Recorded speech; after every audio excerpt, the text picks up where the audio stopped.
Okay, so we're going to do a sine graph. I'm going to do this all in the calculator. I'm really having a fight with my air slate, so I'm not very happy with that. So we're going to do this all in the calculator, and I'm going to show you algebraically in class on Wednesday how to deal with the sine function. But I want you to be able to write this down.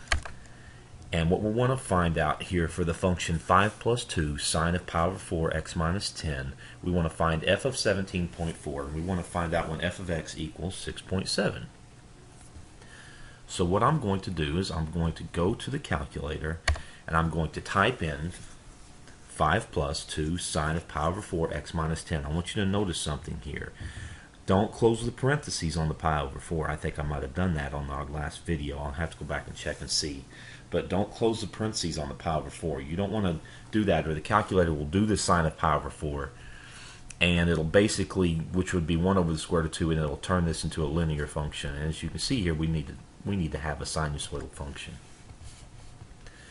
So I'm going to graph it, and we want to find the function value. So I'm going to go back and look at that. I want f of 17.4.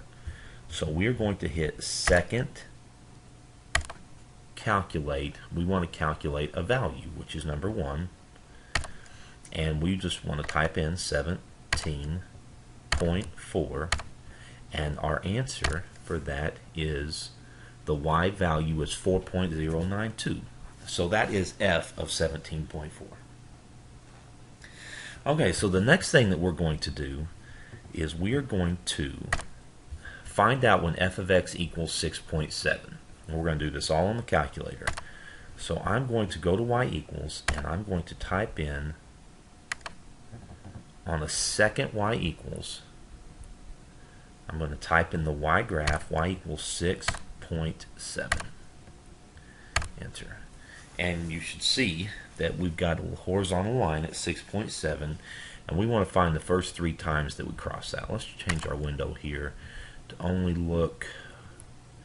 Let's go y minimum -1. Well, I can't do negative like that. I got to do -1 like this. And let's go up to, say, 10. And I'm going to graph it. Okay, so what we want to do is we want to find the first 3 times that this graph hits 6.7.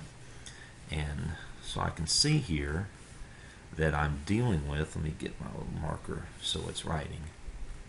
Let's write in red. Yes. Alright, so I'm going to go back to my smart view.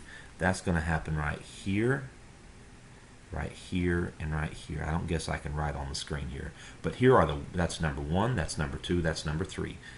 3 right there. The first 3 positive values. These are negative values on this side. So I'm going to calculate those 3 intersections. And the way we do this is we're just going to hit second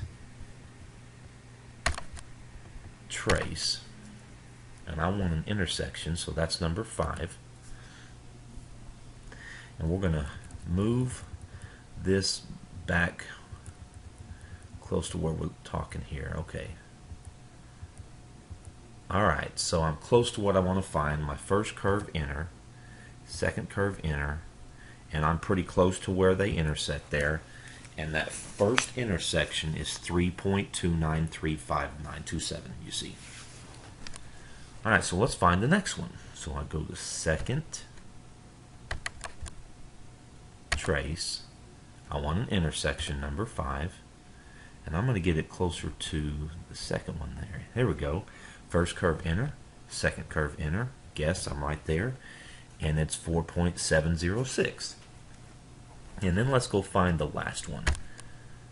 So calculate an intersection, and we'll scooch on over here to the next one, which is about right there, and we'll hit enter, enter, enter. And that last one is 11.293.